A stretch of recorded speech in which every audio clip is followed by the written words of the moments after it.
بسم اللہ الرحمن الرحیم۔ پچھلے حصے میں ہم نے پڑھا کہ حضرت صلی اللہ علیہ وسلم مدینہ کی طرف واپسی کے لیے رواں دواں ہیں اور راستے میں زہر آلود بکری کا واقعہ پیش آیا جو سلام بن مشکم ایک یہودی کی بیوی یہودیہ زینب بنت حارث نے آپ کے پاس بھنی ہوئی بھیجی اور آپ کو معلوم پڑ گیا کہ اس میں زہر ہے، اور اس کے بعد فدق کا معاملہ پیش آیا۔ وہ باغ حضرت صلی اللہ علیہ وسلم کو جنگ کے بغیر ملا۔ وادی القرا میں ایک واقعہ پیش آیا، اس کے اوپر قبضہ حضرت صلی اللہ علیہ وسلم کا جنگ کے بغیر ہوا، اور تیمہ کا واقعہ پیش آیا اور انہوں نے تھوڑا سا جو ہے وہ آگے تیر برسائے اور مشکلات پیش کی، لیکن مسلمانوں نے ان کے مویشیوں اور بکریوں اور اونٹوں اور کھجوروں اور باغات پہ قبضہ کر لیا اور کافی یہود جو ہے وہ مارے گئے۔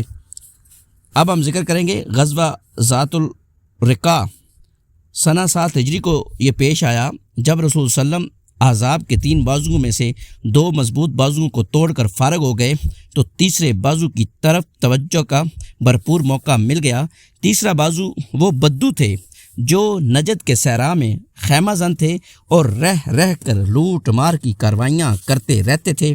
چونکہ یہ بدو کسی آبادی یا شہر کے باشندے نہ تھے اور ان کا قیام مکانات اور قلعوں کے اندر نہ تھا، اس لیے اہل مکہ اور باشندگان خیبر کی یہ بنسبت ان پر پوری طرح قابو پا لینا اور ان کے شر و فساد کی آگ مکمل طور پر بجھا دینا سخت دشوار تھا، لہذا ان کے حق میں صرف خوف زدہ کرنے والی تادیبی کاروائیاں ہی مفید ہو سکتی تھیں۔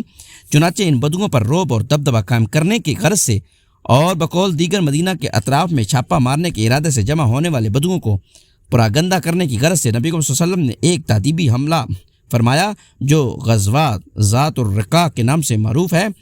عام اہل مغازی نے اس غزوہ کا تذکرہ 4 ہجری میں کیا ہے، لیکن امام بخاری نے اس کا زمانہ وقوع سنہ 7 ہجری بتایا ہے، چونکہ اس غزوے میں حضرت ابو موسیٰ اشعری رضی اللہ تعالیٰ عنہ، حضرت ابو ہریرہ رضی اللہ تعالیٰ عنہ نے شرکت کی تھی، لہذا یہ اس بات کی دلیل ہے کہ یہ غزوہ خیبر کے بعد پیش آیا تھا۔ مہینہ غالباً ربیع الاول کا تھا، کیونکہ حضرت ابو ہریرہ اس وقت مدینہ پہنچ کر حلقہ بگوش اسلام ہوئے تھے جب رسول صلی اللہ علیہ وسلم خیبر کے لیے مدینہ سے جا چکے تھے۔ پھر حضرت ابو ہریرہ رضی اللہ تعالیٰ عنہ مسلمان ہو کر سیدھے خدمت نبوت میں حاضر ہوئے اور خیبر پہنچے، اور جب پہنچے تو خیبر فتح ہو چکا تھا۔ اس طرح حضرت ابو موسیٰ اشعری حبش سے اس وقت خدمت میں پہنچے جب خیبر فتح ہو چکا تھا، لہذا غزوہ ذات الرقاع میں ان دونوں صحابہ کی شرکت اس بات کی دلیل ہے کہ یہ غزوہ خیبر کے بعد ہی کسی وقت پیش آیا تھا۔ اہل سیر نے اس غزوے کے متعلق جو کچھ ذکر کیا ہے، اس کا خلاصہ یہ ہے کہ نبی صلی اللہ علیہ وسلم نے قبیلہ انمار یا بنو غطفان کی 2 شاخوں بنی سولبہ اور بنی محارب کے اجتماع کی خبر سن کر مدینہ کا انتظام حضرت ابو ذر یا حضرت عثمان بن عفان رضی اللہ تعالیٰ عنہ کے حوالے کیا اور جھٹ 400 یا 700 صحابہ کرام کی معیت میں بلاد نجد کا رخ کیا۔ پھر مدینہ سے 2 دن کے فاصلے پر مقام نخل پہنچ کر بنو غطفان کی ایک جمعیت سے سامنا ہوا، لیکن جنگ نہیں ہوئی، البتہ آپ نے اس موقع پر صلاۃ الخوف حالت جنگ والی نماز پڑھائی۔ صحیح بخاری میں حضرت ابو موسیٰ اشعری رضی اللہ عنہ سے مروی ہے کہ ہم لوگ رسول صلی اللہ علیہ وسلم کے ہمراہ نکلے، ہم 6 آدمی تھے اور ایک ہی اونٹ تھا جس پر باری باری سوار ہوتے تھے۔ اس سے ہمارے قدم چھنی ہو گئے، میرے بھی دونوں پاؤں زخمی ہو گئے اور ناخن جھڑ گیا، چنانچہ ہم لوگ اپنے پاؤں پر چیتھڑے لپیٹتے رہے، اسی لیے اس کا نام ذات الرقاع چیتھڑوں والا پڑ گیا، کیونکہ ہم نے اس غزوے میں اپنے پاؤں پر چیتھڑے اور پٹیاں باندھ اور لپیٹ رکھی تھیں۔ اور صحیح بخاری میں آئے حضرت جابر رضی اللہ عنہ سے روایت ہے کہ ہم لوگ ذات الرقاع نبی صلی اللہ علیہ وسلم کے ہمراہ تھے۔ دستور یہ تھا کہ ہم کسی سایہ دار درخت پر پہنچتے تو اسے نبی صلی اللہ علیہ وسلم کے لیے چھوڑ دیتے تھے۔ ایک بار نبی صلی اللہ علیہ وسلم نے پڑاؤ ڈالا اور لوگ درخت کا سایہ حاصل کرنے کے لیے ادھر ادھر کانٹے دار جھاڑیوں درختوں کے درمیان بکھر گئے۔ رسول صلی اللہ علیہ وسلم بھی ایک درخت کے نیچے اترے اور اس درخت سے تلوار لٹکا کر سو گئے۔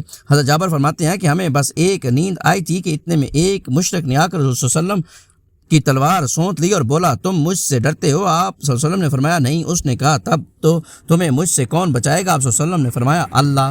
حضرت جابر رضی اللہ عنہ کہتے ہیں کہ ہمیں اچانک رسول صلی اللہ علیہ وسلم پکار رہے تھے، ہم پہنچے تو دیکھا کہ ایک عرابی آپ صلی اللہ علیہ وسلم کے پاس بیٹھا ہے۔ آپ صلی اللہ علیہ وسلم نے فرمایا، میں سویا تھا اور اس نے میری تلوار سونت لی، اتنے میں جاگ گیا اور سونتی ہوئی تلوار اس کے ہاتھ میں تھی۔ اس نے مجھ سے کہا، تمہیں مجھ سے کون بچائے گا؟ میں نے کہا، اللہ۔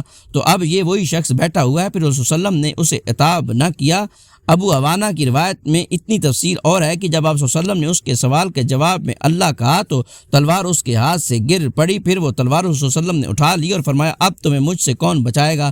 اس نے کہا آپ صلی اللہ علیہ وسلم اچھے پکڑنے والے ہیں، یعنی آسان کیجیے۔ آپ صلی اللہ علیہ وسلم نے فرمایا تم شہادت دیتے ہو کہ اللہ کے سوا کوئی معبود نہیں اور میں اللہ کا رسول ہوں۔ اس نے کہا میں آپ صلی اللہ علیہ وسلم سے عہد کرتا ہوں کہ آپ صلی اللہ علیہ وسلم سے لڑائی نہیں کروں گا اور نہ آپ صلی اللہ علیہ وسلم سے لڑائی کرنے والوں کا ساتھ دوں گا۔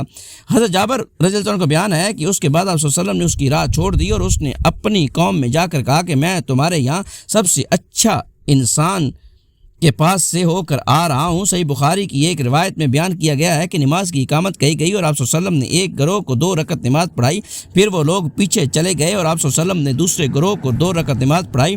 اس طرح نبی صلی اللہ علیہ وسلم کی 4 رکعتیں ہوئی اور صحابہ کرام کی 2 رکعتیں۔ اس روایت کے سیاق سے معلوم ہوتا ہے کہ یہ نماز مذکورہ واقعہ کے بعد ہی پڑھی گئی تھی۔ صحیح بخاری کی روایت میں جسے مسند نے ابو عوانہ سے انہوں نے ابو بشر سے روایت کیا ہے، بتایا ہے کہ اس آدمی کا نام غورث بن حارث تھا۔ ابن حجر کہتے ہیں کہ واقعی کے نزدیک اس واقعے کی تفصیلات میں یہ بیان کیا گیا ہے کہ صحابی کا نام داسور تھا اور اس نے اسلام قبول کر لیا تھا، لیکن واقعی کے کلام سے بظاہر معلوم ہوتا ہے کہ یہ الگ الگ 2 واقعات تھے جو الگ الگ غزووں میں پیش آئے تھے۔ اس غزوے سے واپسی میں صحابہ کرام نے ایک مشرک عورت کو گرفتار کر لیا۔ اس پر اس کے شوہر نے نظر مانی کہ وہ اصحاب محمد صلی اللہ علیہ وسلم کے اندر ایک خون بہا کر رہے گا، چنانچہ وہ رات کے وقت آیا۔ رسول صلی اللہ علیہ وسلم نے دشمن سے مسلمانوں کی حفاظت کے لیے 2 آدمی یعنی عباد بن بشر اور عمار بن یاسر رضی اللہ تعالیٰ عنہ کو پہرے پر معمور کر رکھا تھا۔ جس وقت وہ آیا حضرت عباد کھڑے نماز پڑھ رہے تھے، اس نے اس حالت میں ان کو تیر مارا، انہوں نے نماز توڑے بغیر تیر نکال کر جھٹک دیا۔ اس نے دوسرا اور تیسرا تیر مارا لیکن انہوں نے نماز نہ توڑی اور سلام پھیر کر فارغ ہوئے۔ پھر اپنے ساتھی کو جگایا، ساتھی نے حالات جان کر کہا سبحان اللہ، آپ نے مجھے جگا کیوں نہ دیا؟ انہوں نے کہا میں ایک سورہ پڑھ رہا تھا، گوارا نہ ہوا کہ اسے کاٹ دوں۔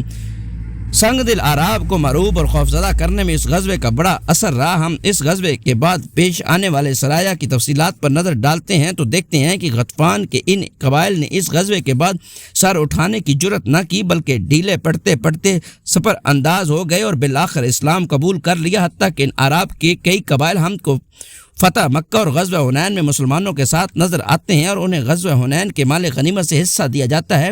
پھر فتح مکہ سے واپسی کے بعد ان کے پاس صدقات وصول کرنے کے لیے اسلامی حکومت کے اعمال بھیجے جاتے ہیں اور وہ باقاعدہ اپنے صدقات ادا کرتے ہیں۔ غرض اس حکمت عملی سے وہ تینوں بازو ٹوٹ گئے جو جنگ خندق میں مدینہ پر حملہ آور ہوئے تھے اور اس کی وجہ سے پورے علاقے میں امن و سلامتی کا دورہ ہو گیا۔ اس کے بعد بعض قبائل نے بعض علاقوں میں جو شور و غوغا کیا اس پر مسلمانوں نے بڑی آسانی سے قابو پا لیا، بلکہ اسی غزوے کے بعد بڑے بڑے شہروں اور ممالک کی فتوحات کا راستہ ہموار ہونا شروع ہوا، کیونکہ اس غزوے کے بعد اندرون ملک حالات پوری طرح اسلام اور مسلمانوں کے لیے سازگار ہو چکے تھے۔